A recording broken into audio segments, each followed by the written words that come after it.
सासंगत जी प्रेम से कहना धन्यकार जी। सासंगत जी कहते हैं, मनुआ तो पंछी भया, उड़ चला आकाश, ऊपर से ही गिर पड़ा इस माया के पास। तो सासंगत ये मन एक ऐसा पंछी है, किस तरह से सासंगत जी ये उड़ उड़ के जाता है, किस तरह से ये कहाँ कहाँ पहुँच जाता है जरा सी देर में। तो सासंगत कहते हैं, जिस इंसान की सोच में ये प्रभु परमात्मा निराकार शामिल होता है, उसकी सोच बहुत ऊंची होती है, वो बहुत ऊंचा उठ जाता है। तो सासंगत उठता किससे है? वो कर्म से उठ जाता है, उसके कर्म ऊंचे बन जाते हैं, उसकी सोच ऊंची बन जाती है। जिसकी सोच ऊंची होती है उसके ही कर्म ऊंचे होते हैं। तो सासंगत जी हमने अपने कर्मों को ऊंचा करना है, अपनी सोच को ऊंचा करना है। तो सासंगत कहते हैं कि जब ऊंचाइयों पर चढ़ते हैं तो झुक कर के चढ़ते हैं, जब झुक झुक के सीढ़ियों पर चढ़ते हैं तो झुकाव होता है, और जब झुक के चढ़ते हैं तो ऊपर पहुंच जाते हैं। लेकिन जब नीचे उतरते हैं तो कहते हैं, नीचे उतरना अकड़न की पहचान है। कि नीचे उतरना अकड़ता है जो इंसान, वो नीचाई की तरफ जाता है। तो सासंगत सद्गुरु हमको झुकना सिखा रहे हैं, हमको निर्मलता से रहना सिखा रहे हैं। तो कृपा करो सासंगत जी, हमने अपने जीवन को इस तरह से जीना है, क्योंकि सासंगत कहते भी हैं, संसार में इंसान का आना जाना लगा है, एक न एक दिन हमको भी चला जाना है। क्योंकि सासंगत ये संसार सागर है, इसमें ना कोई रहा है और ना कोई रहेगा, सबको एक न एक दिन ये संसार छोड़ के जाना है। तो इसीलिए कहते हैं संत महात्मा, आए हैं सो जाएंगे, राजा रंक फकीर, कुछ सिंहासन चढ़ चले, कुछ बांधे जंजीर। के कुछ सिंहासनों पर चढ़ के जाते हैं और कुछ जंजीरों में बंध के जाते हैं। तो ये सासंगत कहते हुए हैं कि आए एक ही घाट से, जाएंगे एक ही घाट, अपने अपने कर्मों से हो गए 12 वाट। कि अपने अपने कर्मों से 12 वाट हो गए। तो सासंगत जी ये कर्म हमारे हैं, जो हमने करना है वही हमने भरना है। जैसा हम करेंगे वैसा ही हम भरेंगे, जैसा हम बोएंगे वैसा ही काटेंगे। बोए पेड़ बबूर के तो आम कहाँ से खाएं। तो सासंगत अब हमने अपने आप में सोचना है कि हमारे कर्म कैसे हैं, हमारी सोच कैसी है, हमारी जो हम कर रहे हैं वो हमारे कर्म कैसे हैं। तो सासंगत उसके साथ हमने अपने जीवन को ढालना है। सोच अगर हमारी अच्छी बन जाएगी, हमारे कर्म अच्छे बन जाएंगे, तो सासंगत फिर अपने आप ही वो बात बन जाएगी जिसके लिए ये मानुष का जन्म मिला है। मानुष का जन्म कहते हैं, मानुष जन्म एक ही बरिया, गोविंद मिलन की ये तेरी बरिया। कहते हैं गोविंद मिलन की एक ही बार मिलता है, ये जन्म एक ही बार मिलता है, गोविंद मिलन का ये टाइम है। तो आओ सासंगत कृपा करो, रहमत करो कि हमने अपने गुरु को सासंगत चरणों में जा कर के इस ब्रह्म प्रभु परमात्मा को प्राप्त करके इसके साथ नाता जोड़ के हमने भक्ति करनी है। क्योंकि सासंगत जी कहते भी हैं कि इंसान जो होता है बड़ा चालाक होता है, बड़ा चतुर होता है। वो अपनी सोच से ही कुछ न कुछ सासंगत एक तरीका निकाल लेता है। कहीं झूठ बोलना होता है तो बहुत कुछ मन के अंदर मंथन कर लेता है, कहीं उसको अपने आप को बचाना होता है तो बहुत सारी बातें वो अपने अंदर खोज लेता है। तो सासंगत ये इस तरह से इंसान के अंदर चलता रहता है। तो हमने सासंगत बचाना है तो अपने आप को निंदा से, नफरत से, बैर से, विरोध से बचाना है।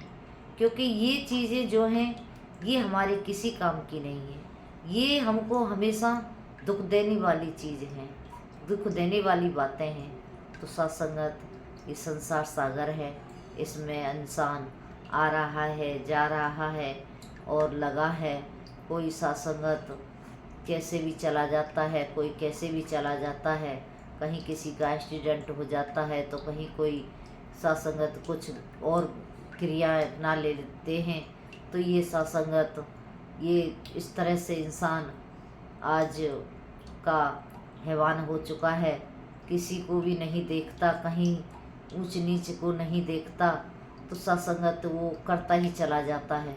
उसे यही पता नहीं होता कि मुझे कितना पाप लगेगा या मुझे कहीं कोई दोष लगेगा, वो कर रहा है बस सत्संगत। लेकिन सत्संगत इससे संत बचाते हैं, सद्गुरु बचाते हैं कि कभी कोई ऐसा कर्म ना करो जिससे तुम्हें पाप लगे, जिससे तुम्हें भुगतना पड़े।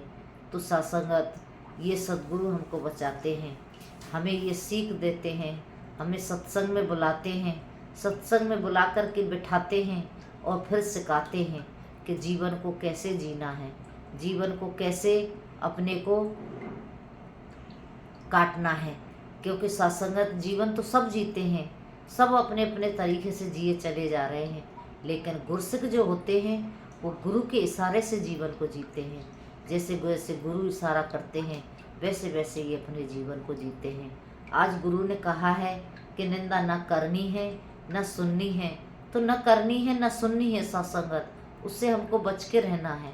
तो कृपा करो सत्संगत, ये कर्म बहुत कर कहते हैं सत्संगत। निंदा जो है एक ऐसा मीठा जहर है कि ये इंसान को बड़े प्यार से ख़त्म करता है, बड़े प्यार से नष्ट करता है।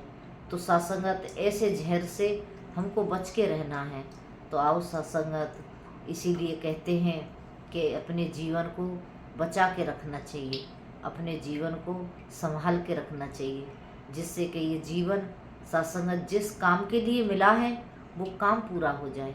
वो काम तभी पूरा होगा तब हम सद्गुरु से सत्संगत।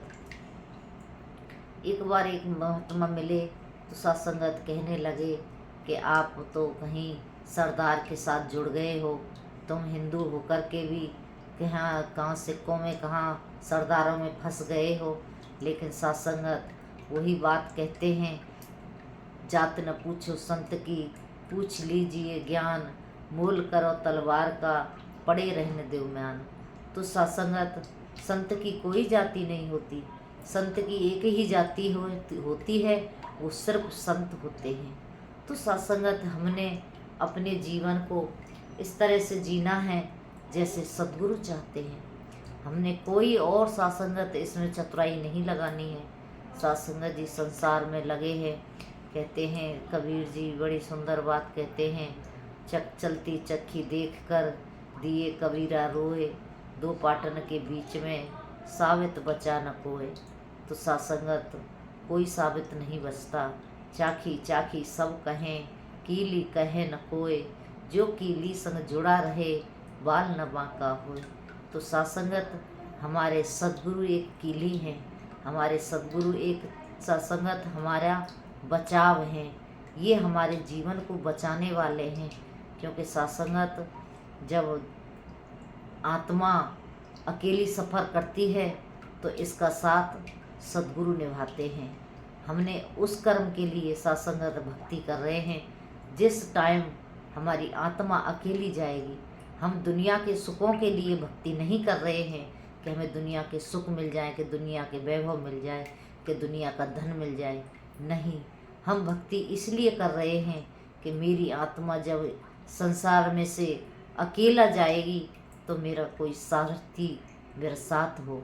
तो मेरा सारथी सद्गुरु रहेगा। सत्संगत ये सद्गुरु मेरी आत्मा को परमात्मा तक पहुंचा देगा, इस परमात्मा में विलीन कर देगा। तो कृपा करो सत्संगत, इतना सुंदर ज्ञान सद्गुरु ने दिया है तो हमने इस पर चल करके सेवा सुमरन सत्संग करके अपने जीवन का कल्याण करना है। और जैसा जैसा सद्गुरु चाहते हैं वैसे चलना है और अपने जीवन को जरूर बचाना है। सत्संगत जी भक्ति के साथ जुड़ के, सद्गुरु के साथ जुड़ के।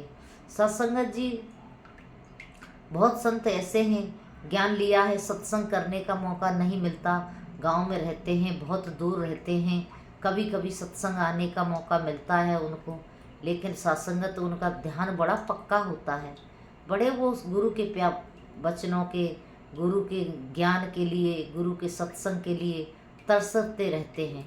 तो सत्संगत ये ऐसा माध्यम सदगुरु ने बना दिया कि जिनको सत्संग नहीं मिलता है वो अपने घर बैठे ही सत्संग सुन सकते हैं, वो घर बैठे ही गुरु के विचारों का आनंद ले सकते हैं। ये फ़ोन ऐसा सत्संगत आज विज्ञान ने चला दिया, जिसके द्वारा गुरु की बातें सत्संगत झट से हम तक पहुंच जाती हैं।